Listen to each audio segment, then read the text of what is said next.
I feel like I said all the cool stuff before we started rolling, but let's see if this is still going to be a good episode. It's all right. Plenty more where that came from. Well, I guess we're at episode 5 now, huh? Dude, happy half 10 anniversary. Yeah. I mean, I think that's a thing. That has to be a thing. It is a thing. If you look it up, it is a thing. But yeah. I'm Metic, and I'm DYVN's DYVN. here. And we are your hosts for Beyond Beats, episode 5.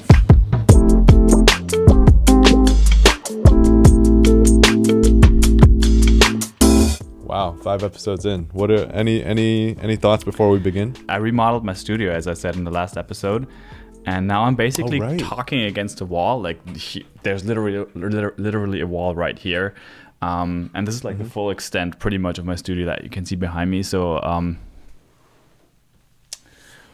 I really like it. I like that. The what do you call it? The light diffuser thingy on the background, and it looks. Do you have panels on? Are those panels on the wall? Yeah.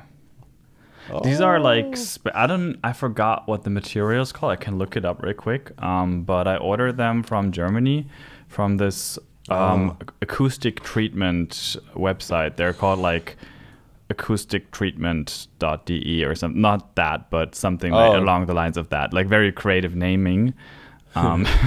Just a quick reminder to our listeners, we do have a video version of the podcast on our YouTube, as DYVN is looking up the brand of his acoustic panels. Not the brand. They should pay me for that, but the name, of course. The name of the material. The name of the material. Right, the name of the material. Yeah. Is it show? Yeah. No. That we'll have to work our way into our first sponsorship opportunities. So it's called Basotect. Oh, whoa. Okay. Yeah, good stuff. Good stuff. That sounds very advanced. It's really good stuff, actually. It's supposed to be the best, so judging by the sound of my audio from last week's episode, there's only so much you can treat. Yeah, I guess it's good that we didn't name the brand, so we're not tarnishing anyone's reputations here other than our own. Cheers to that. But cheers to that. Yeah, we are very ready and willing to destroy our own reputations. But I guess we can start off with just talking about I guess a quick recap from last episode 4. For those that haven't heard it, episode 4 we had on our second guest, where we brought on Lamb Chop to talk about basically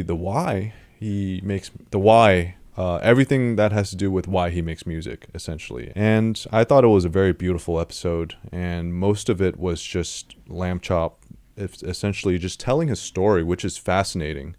But by the end of it all, I think we had already hit our time for the episode, and I just thought it would be nice to maybe talk about between the two of us, and maybe see if we had any reasons of our own of why we make music, and also tie in some material from the past episodes. So for those that missed it, do not forget to check out episode 3, where Lamb Chop is 4 is the guest, because he was great on it. Episode 4. Oh, 4, my bad. Episode 4. My bad. Beautifully said. And I just kind of rewatched that episode yesterday, since I was editing it until 3 a.m. in the morning. And I took away so much from watching it again. But I also, the whole episode started with me sort of kind of asking that question, because I was wondering about that the week before. And because I kind of felt like over the entire of me going full time with music, there was kind of a transition that I didn't notice, happening. And I don't want to say I lost my reason to do it, because that sounds like a bit, over of an overstatement. But I definitely had some something in me where I felt like I'm looking at making music differently than before. So that episode really helped me to sort of find that, you know. I think your the reason why you ran into those thoughts is, it comes from a good place. It comes from a place where you had achieved a lot of your the goals that you have set for yourself when you first started making music. And it's only, it's not to say that when you have these thoughts, it's bad. If anything, it's good to have these thoughts. It's good to revisit these kinds of long-term goals or reasons of why you do it every once in a while. And it's a sign of growth, I think. And yeah, I guess, it came at a very good time, with Lamb Chop being a guest.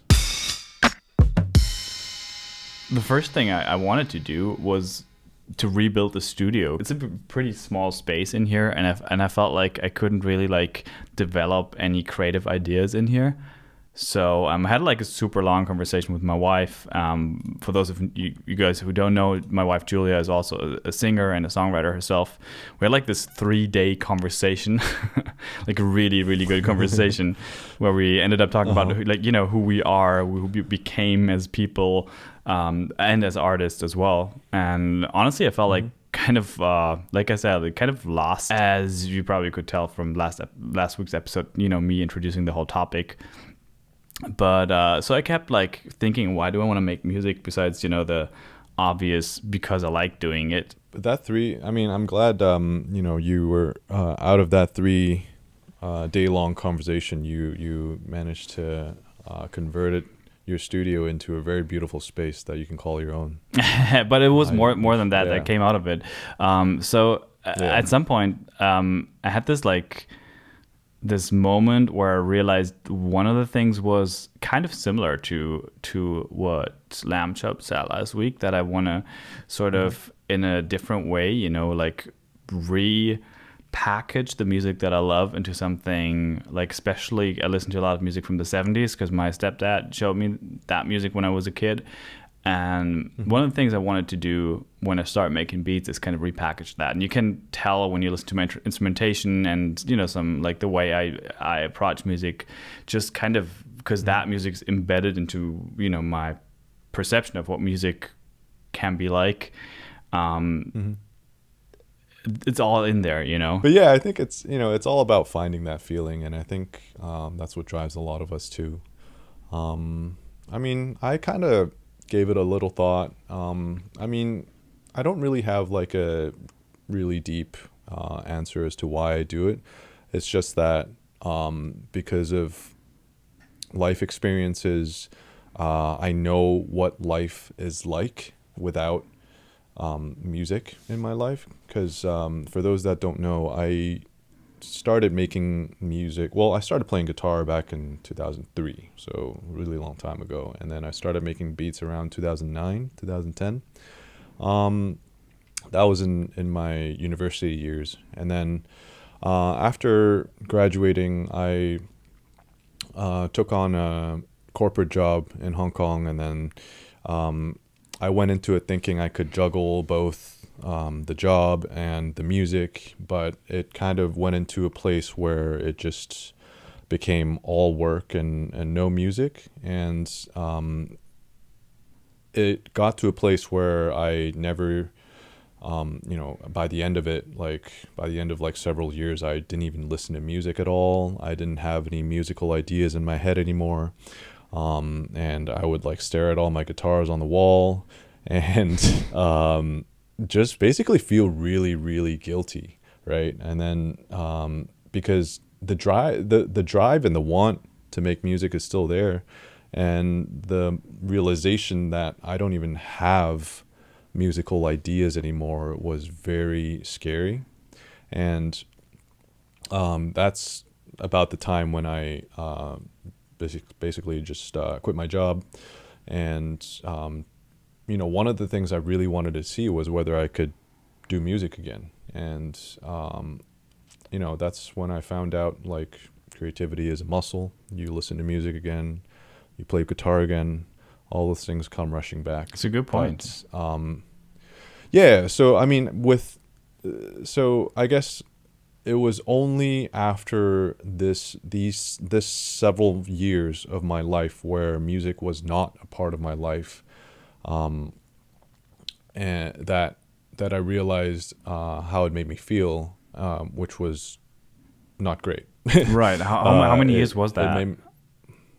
It was like Give 5 or take. years. 5 years. 5 Wow, years of, that's a long time. That's a long time. Like, I mean, like, that's why when people ask me, oh, how long have you been making beats for? I mean, yeah, I guess I've been making it since 2010, but if you don't, I took a long break in between. So that's why, like, it's not that great of a question for me, because, you know, it doesn't take into account the life experiences in between. But, you know, music, I feel like that's the interesting about, you know, asking different people what their journey has been like, because for some people it's very straightforward. You know, I go to a lot of meetups in New York City, where I'm meeting like all these kids right out of college, right out of university, and they know music is what they want to do, and they're just spending all their energy into it, and I can see it, and I can't help but feel a little envy sometimes, you know, because I wish I had that clarity and courage when I was younger back then. But hey, you know, there's also a lot of people that you meet along the way where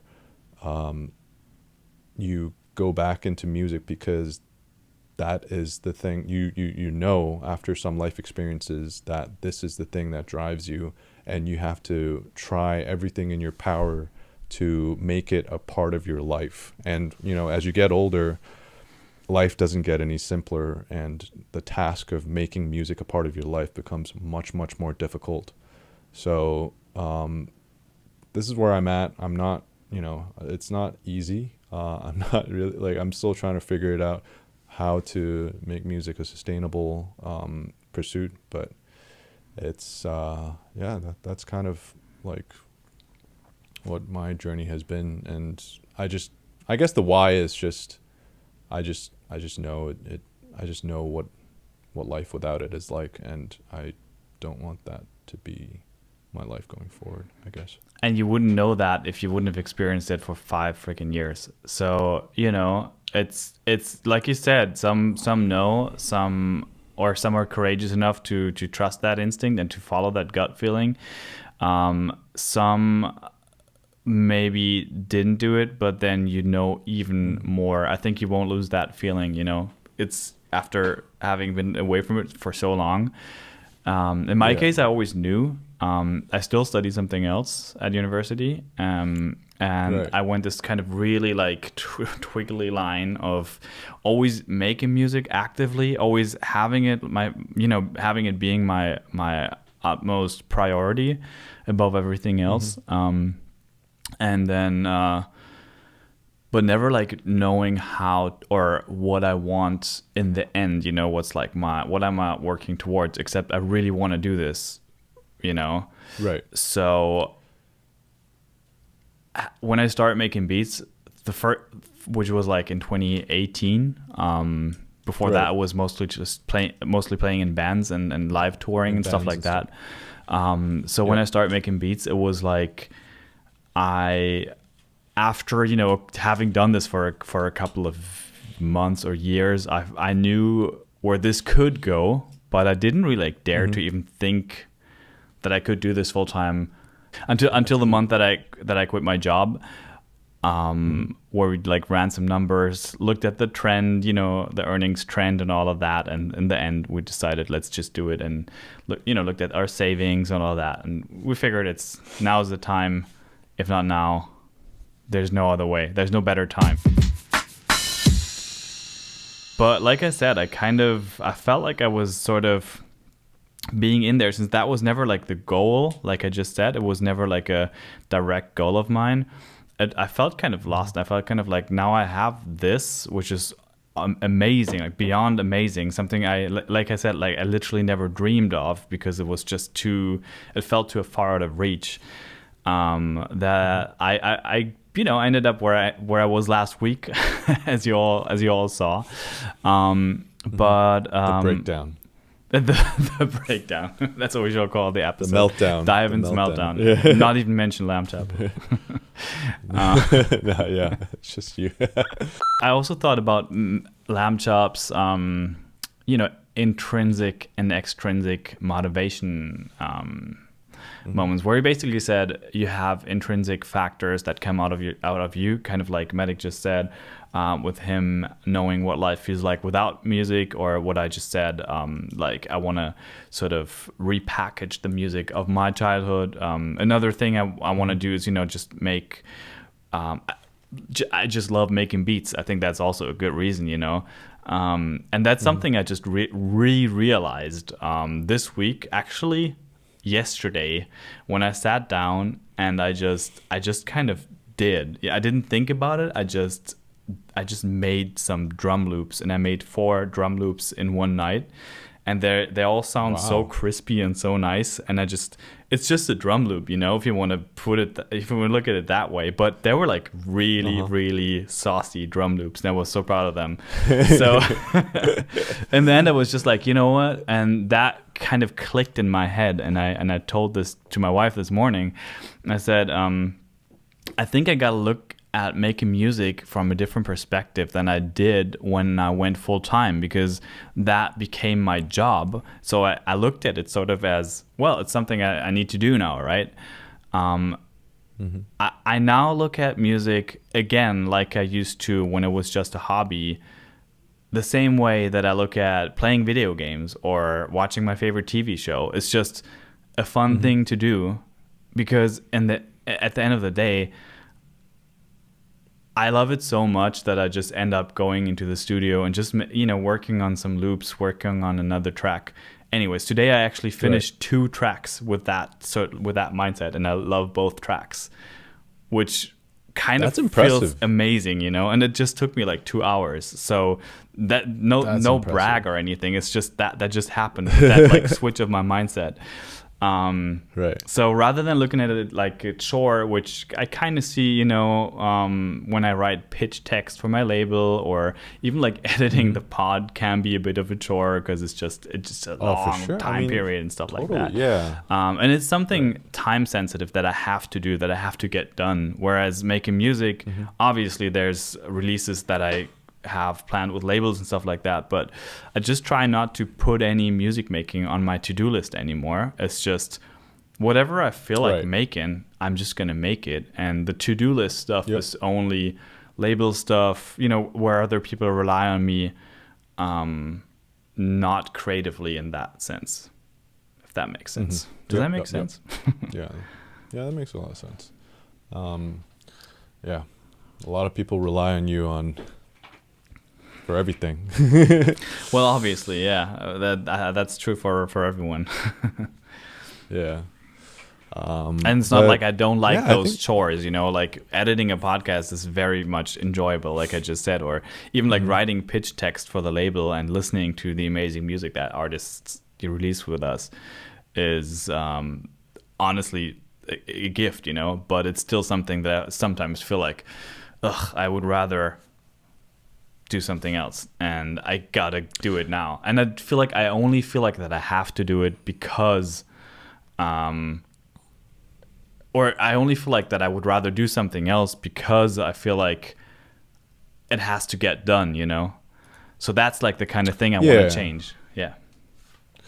I think it's just knowing you want music to be a part of your life, like how can you what are some other things you can do to facilitate that? And one of those things is doing a podcast about music and what it's like to make music. One of them is running a label, and those are just kind of ancillary things that has to do with music, but not necessarily making music, but also enables and facilitates the life of with music in it. So I think it's just what we do. Right. Yeah, so I mean that's a pretty good recap of last week, and I guess we can talk about something that we're looking forward to next week. Next week we have a very special guest that we're not going to announce yet. Or are we? But or are we? No. Maybe. Stay tuned. Watch till the end. But we will. We hope to be talking about just about social media, different social media strategies, different social media trends. In particular, one of the trends that our guest next week has sort of pioneered a little bit in our community. But I guess we leave a guess in the comments. I guess we could talk about how social media has gotten to where we are today, where trends are ever more so important. I mean, feel like I don't have the answer to that. And to add another thing to the list of not answers, I'm gonna eat a breath mint now, and I just drank some Coke actually before, and I'll see what happens with my stomach. Oh man, this is quality content. Can we get a live stream? Can we get a live stream from Tyven's stomach? No, but the state of social media. So, dude. Yeah, I guess what do we mean when we talk about trends, social media trends? I think we're first off, to define it, we're talking about things like TikTok trends, things like Instagram Reels, and all these YouTube Shorts, and all these things that are making reels off of your audio of your songs and all on IG Music and all that stuff. I guess one of the funny, or not funniest, but one example of such trends is when the CEO of Instagram gave an interview where he said pictures are no longer a priority. I don't think that's exactly what he said. I think he said videos and reels will be Instagram's priority going forward, and all the photographers after that. Yeah, so I mean, all the photographers on Instagram that have been making a very good, living / building their brands off of their photos on Instagram. They kind of just went like, what the hell? Excuse me? Like, are you just gonna like throttle everything that is not a reel? So, and then you kind of saw a trend of,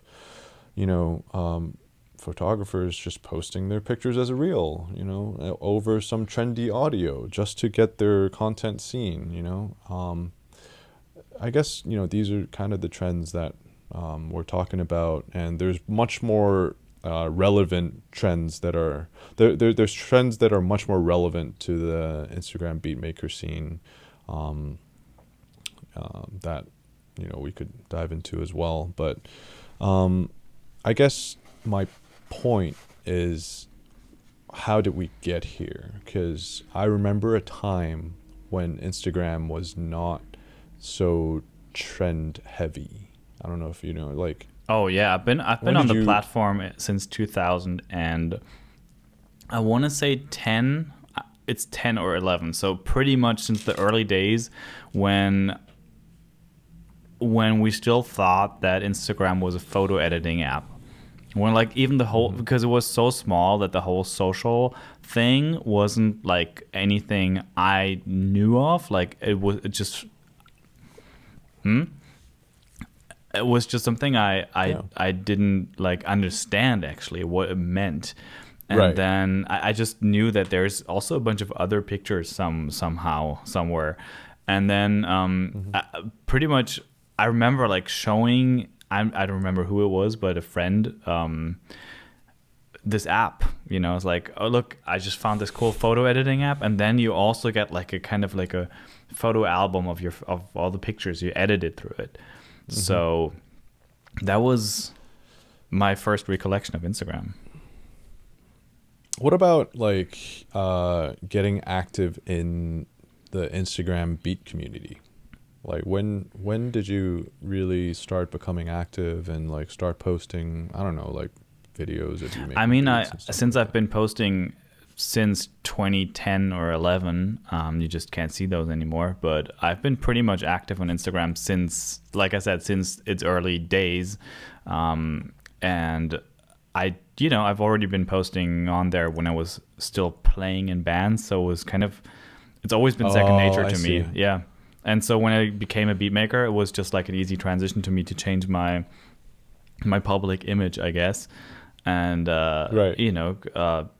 instead of like Yeah. showing what I did before, which is playing on stage, it was more like, look, I Mhm. do this now. I'm in the studio now. I have a studio now. Yeah. I had a And studio I before, think but yeah.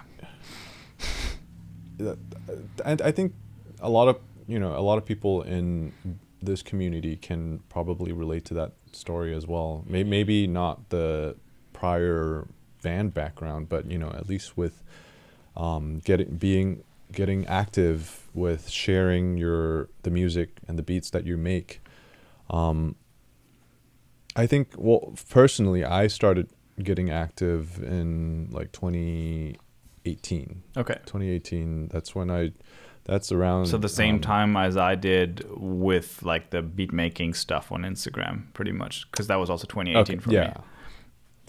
Yeah. So, I mean, and that was kind of a, a really cool time that I didn't realize how cool it was until it was over.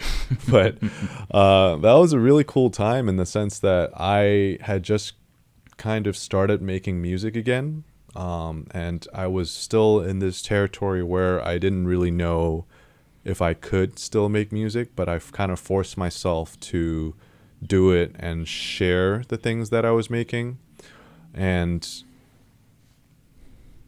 I actually found a lot of support, and from posting, the stuff that I was making from the community, and that actually had a lot to do with, me still doing it today. Like without that early push, without that early community aspect, it would have been very easy for me to just be like, oh man, my music sucks. I can't do Right. it. I feel that. Yeah.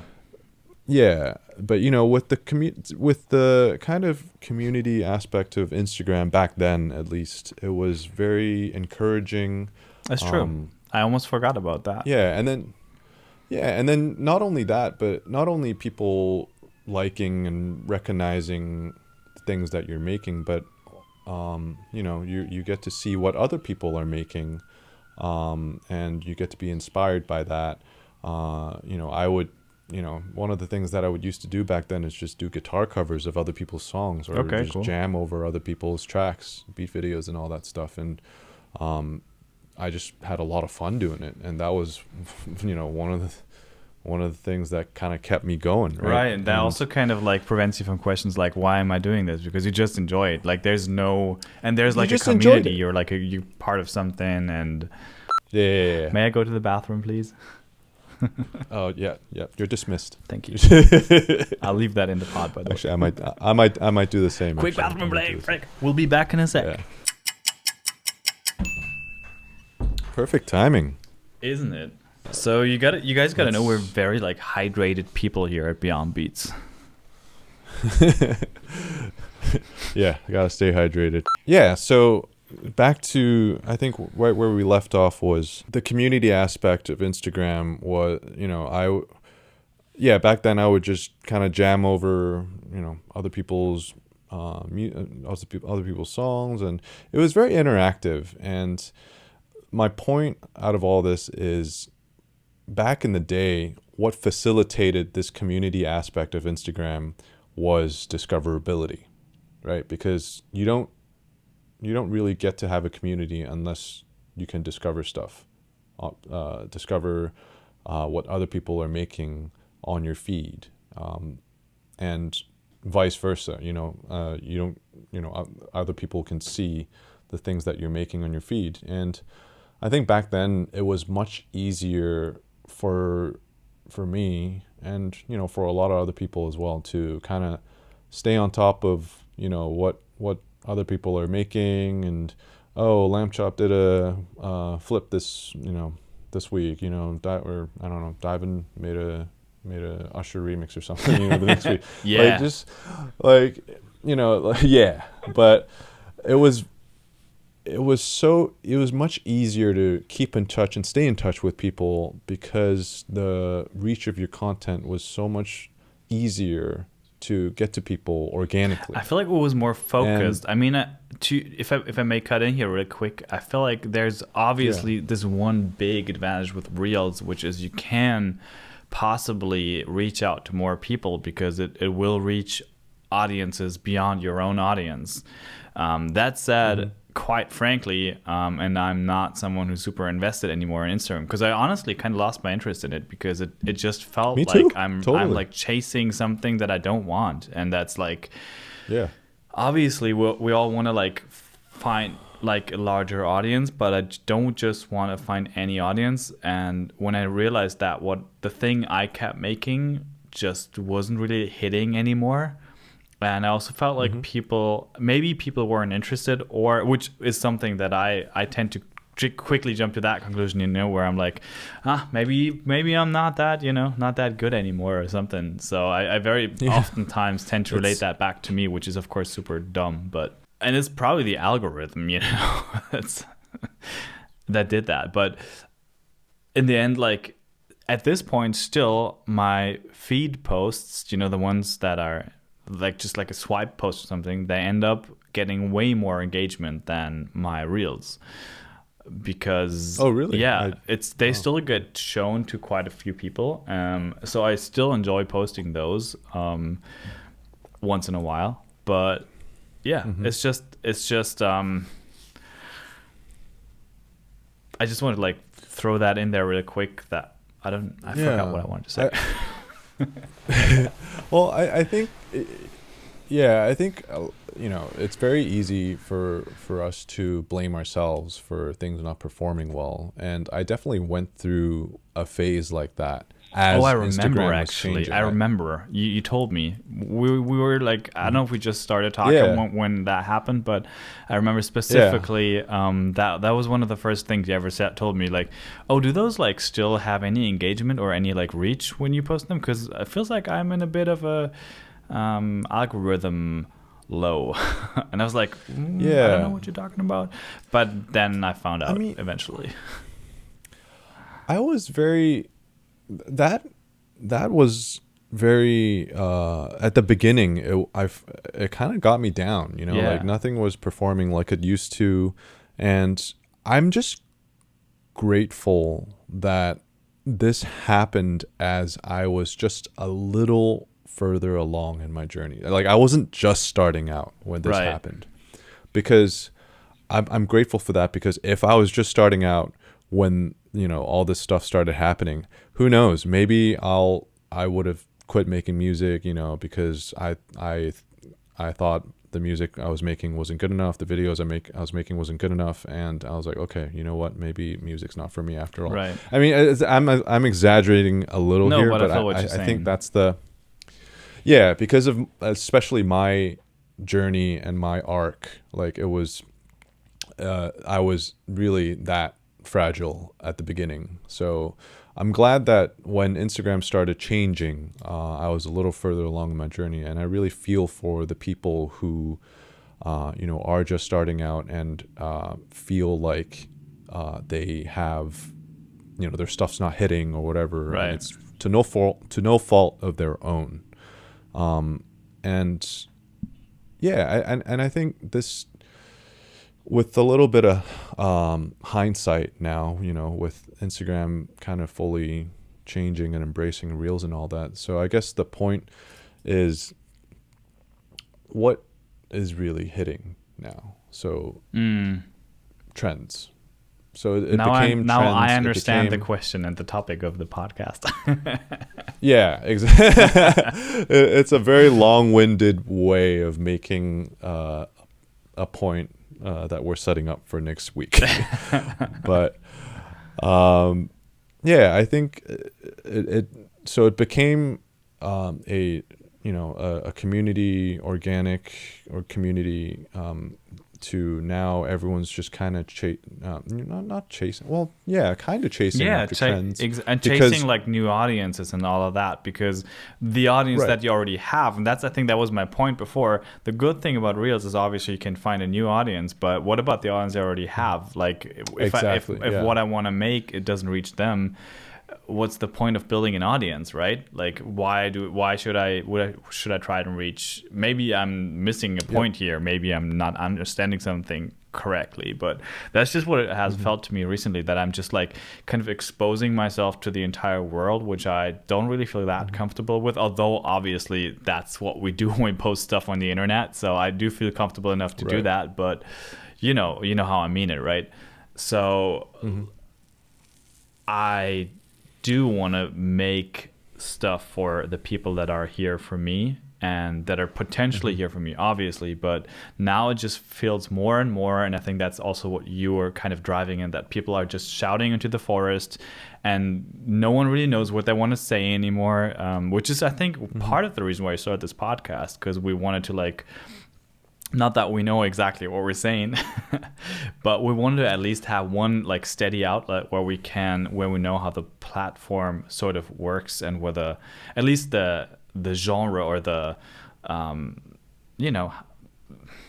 the communication form works. Whereas I feel like if you want to say something, I keep rambling. Oh no, no. I think that's the important thing, because it started off between a conversation between us, right? Just me telling you, like, yo, are you experiencing this too? Like, this is nobody's seeing my stuff, man. Like, and then it started with that, and then and then you find out, okay, you're not alone, right? And I think it's important to just be open about this stuff, so that for people that think they're alone, hopefully they can, through some way, this podcast, some other way, find out that they're not alone, right? And but yeah, I think with the I don't know, maybe we'll save this for the next podcast, the next episode, where we talk about this with our guests. Chasing trends, or doing trends, it happens because it works. It really does. And don't get me wrong, there's nothing wrong with it. It sounds like I'm toxic or something towards that. I'm not. I'm just, personally, I probably don't understand it well enough either. That's where I'm at right now. So I'm also glad to be educated on that next week, hopefully, to a certain extent. But yeah. So I don't want to come across like a know-it-all, or like everything was better back in the days, back in the old days when Instagram was still just a photo editing platform and no one knew what else it was. No, obviously that's not what we're trying to say here. Remixes.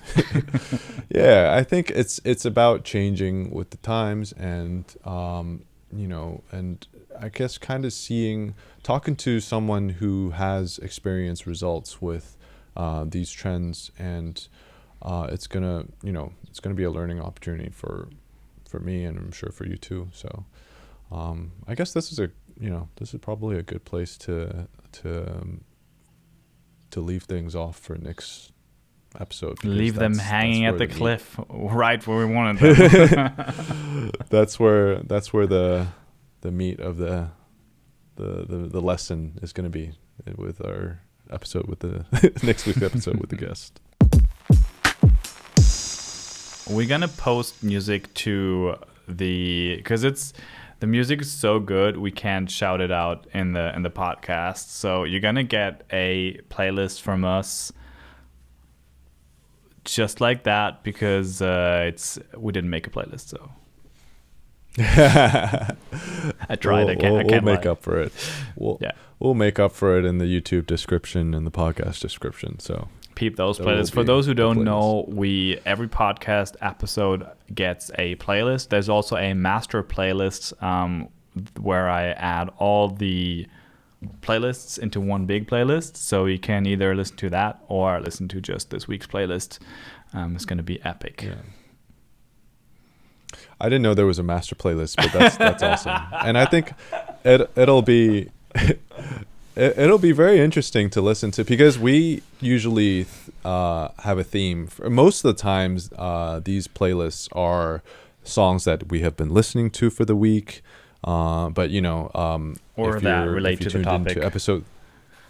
Exactly, and if you tuned into episode 3, the playlist for that week was actually just our musical influences. So it spans a vast range of years between the songs. So like it's super diverse. So it'll be very interesting for someone who tunes into the master playlist and then goes from song to song. I might actually put that on shuffle in there and listen to some Swedish House Mafia back to back with yeah.